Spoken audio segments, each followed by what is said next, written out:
সম্মানিত ভিউয়ার্স, আসসালামু আলাইকুম ওয়া রাহমাতুল্লাহি ওয়া বারাকাতুহু।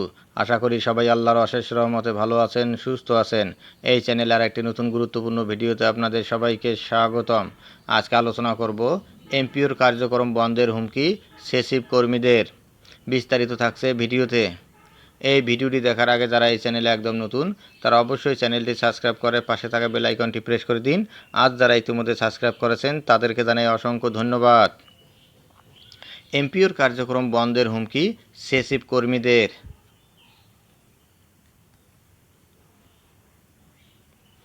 চাকরির রাজস্ব খাতে স্থানান্তরের দাবিতে আবারও আন্দোলনে নেমেছেন সেকেন্ডারি এডুকেশন সেক্টর ইনভেস্টমেন্ট প্রোগ্রামের সেসিভ 1187 কর্মকর্তা কর্মচারী।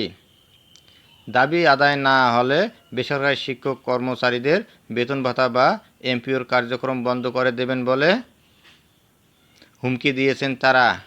সেসিভ কর্মীরা বলছেন, মাঠ পর্যায়ে মাধ্যমিক শিক্ষার কার্যক্রম পরিচালনার সরকারি নানা দায়িত্ব পালন করলেও প্রকল্পের অধীনে কর্মরত থাকায় তারা বিভিন্ন সুযোগ সুবিধা থেকে বঞ্চিত।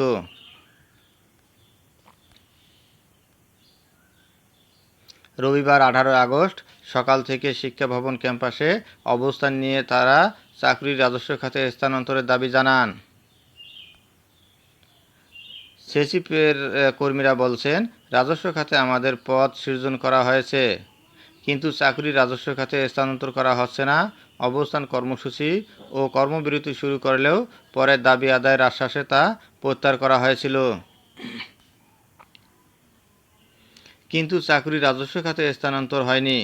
মাঠ পর্যায়ের শিক্ষা কার্যক্রমগুলো পরিচালনা সেসিপের কর্মীরা ছাড়া অসম্ভব।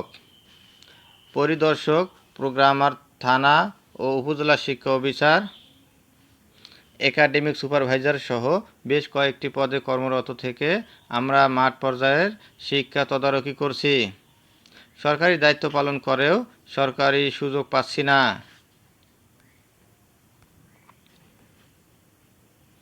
তারা আরও বলেন, আমাদের প্রোগ্রামরা মাঠ পর্যায়ের বেসরকারি শিক্ষকদের বেতন ভাতা বা এমপিও ভুক্তির কার্যক্রম পরিচালনা করেন।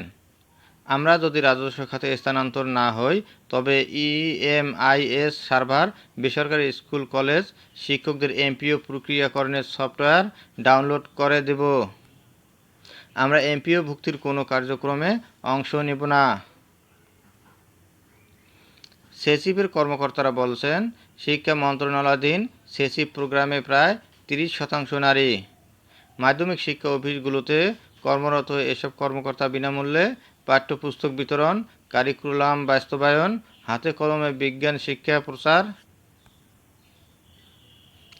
আইসিটি ভিত্তিক শিক্ষার প্রসার, বেসরকারি শিক্ষক কর্মচারীদের এমপিও কার্যক্রম বিকেন্দ্রীকরণ, স্কুল মনিটরিং ও নিবিড় একাডেমিক সুপারভিশন, মাধ্যমিক ও উচ্চ শিক্ষা অধিদপ্তরের ইএমআইএস সেল শক্তিশালীকরণ ও সফটওয়্যারের সার্বিক তত্ত্বাবধানে রয়েছেন।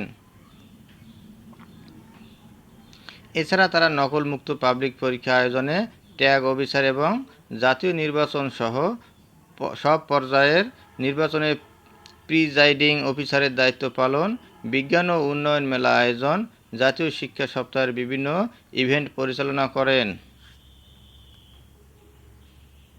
তারা বলছেন, এসব পদ রাজস্ব খাতে স্থানান্তরের জনপ্রশাসন মন্ত্রণালয় পদ সৃষ্টি করেছে, তবে অর্থ মন্ত্রণালয় এই পদগুলো রাজস্ব খাতে স্থানান্তর করার সম্মতি দেয়নি।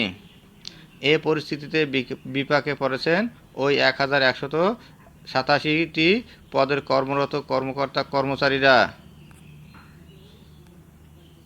ধন্যবাদ জানিয়ে বিদায় নেওয়ার আগে আবারও অনুরোধ জানাই, যদি ভিডিওটি ভালো লাগে এবং সর্বশেষ শিক্ষামূলক আপডেট ভিডিও পেতে চান তাহলে অবশ্যই চ্যানেলটি সাবস্ক্রাইব করুন। ধন্যবাদ সবাইকে।